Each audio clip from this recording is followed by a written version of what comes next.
So if a person follow Moses and live like Moses preached, if they follow Jesus, they follow Lot, any religion. That's why I chose it. Muhammad.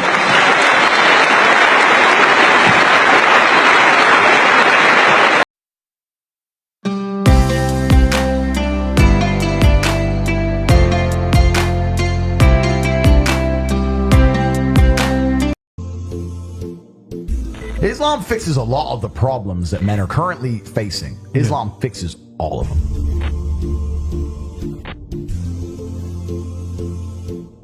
I think it's the last religion on the planet. So if it's the last true religion on the planet, then it has to be the correct one. And I'm not a Muslim, but if I had to bet on one religion as if I were betting on the stock market for the future, you have to bet on Islam. Because Muslims are intolerant. And I'm not saying that disrespectfully, because if you're tolerant of everything, then you stand for nothing. I can walk through London with a t-shirt saying Jesus is gay and nothing will happen to me. If I did the same thing with the Islamic prophet, I'd be dead before I got to the end of the street. Boom. That's how much they believe and respect. And I respect people who stick up for what they believe in. And I've been all around the world. Some of the best countries in the world today are the first world Muslim nations. Yeah. You can go to Qatar, you can fall asleep with $1 million on your lap in the middle of the street.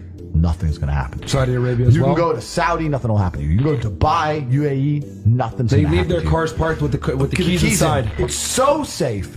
Women, everyone's married. Every woman obeys her husband. Every single woman has 4, 5, 6 kids.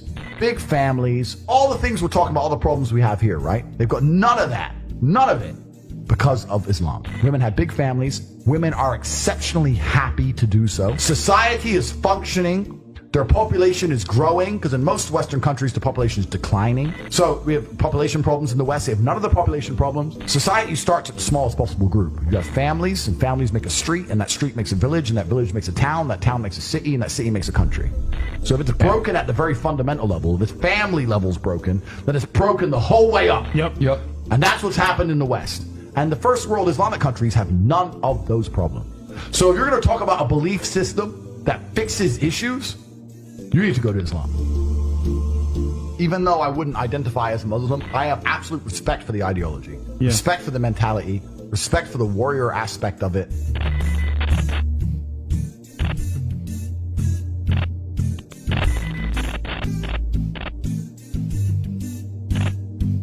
I know you're interested in Islam. Yep. So you don't have to accept this, but this is a choice. I will accept it. English translation of the Quran. So if you wanna Amazing. seek more knowledge, Thank you very much, bro. I appreciate that very, very much. Of that. I'm always out for knowledge, my friend. Thank you very, very much.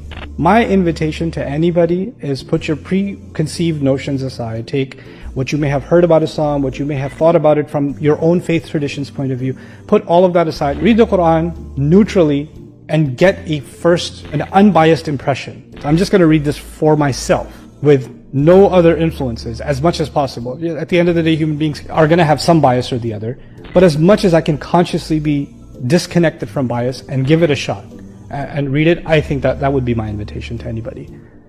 And I would think it's really difficult to not walk away truly being moved by what you're being exposed to, truly being hit by what you're exposed to. I've yet to read the Quran, but it's certainly something I'm going to do. I'm going to read it without a preconceived notion, without a preconceived idea. And I think that's the best way to do things, because you're right. There's too much bias in the world.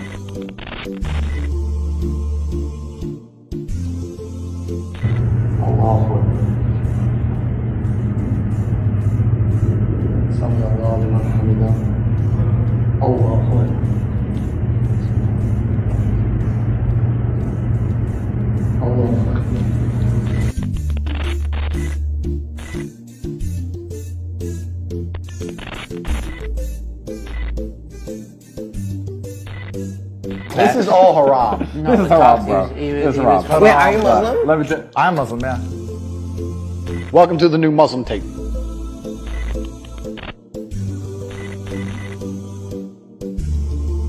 I was born in a Christian country. I was raised as a Christian, and I've always been very respectful of Islam, and it's become more and more obvious to me and more pertinent that Islam is the last religion on the planet.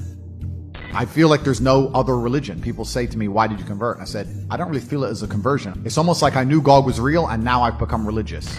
And also, Islam very closely reflects my personal beliefs. Through my personal life, I've learned that if you don't have standards and you're not a strong person who's prepared to defend his ideas, you'll be crushed. God to me is something to be feared. God to me is someone that people are afraid to mock. God to me is someone that you have to go out of your way to prove something to. God to me has red lines. Like, God to me represents the Islamic faith. The Christian God to me, I don't see God. To me, it was the only logical choice in the end. There was a time when I was atheistic. And the reason I am now so absolutely certain that God is real is because I've seen evil.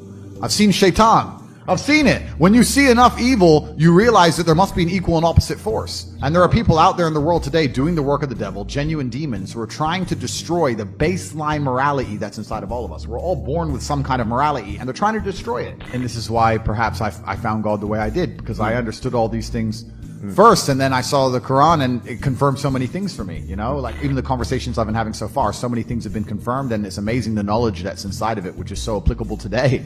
For an old book, right? You know, it's supposed to be old, but it seems so timeless.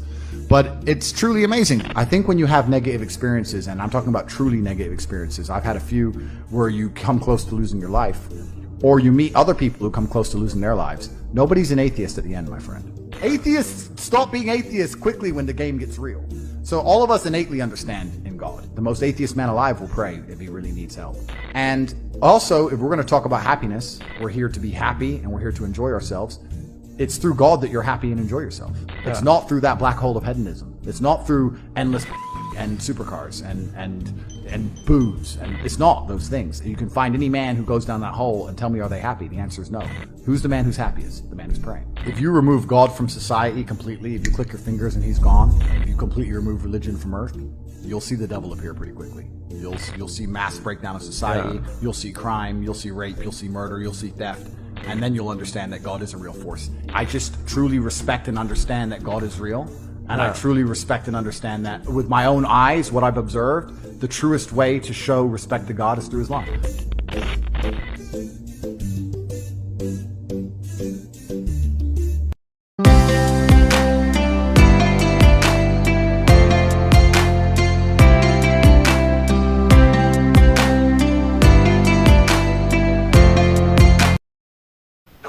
I love the Quran. I live by the Quran. I'm a man. I make mistakes. Do I pray every day? No. Do I go to the mosque every day? No. Will I die for Allah? Yes. Is Allah in my heart? Yes. Do I love women? Yes. Do I love material goods? Yes. But do I love Allah with all my heart? Yes. I read the Quran. I love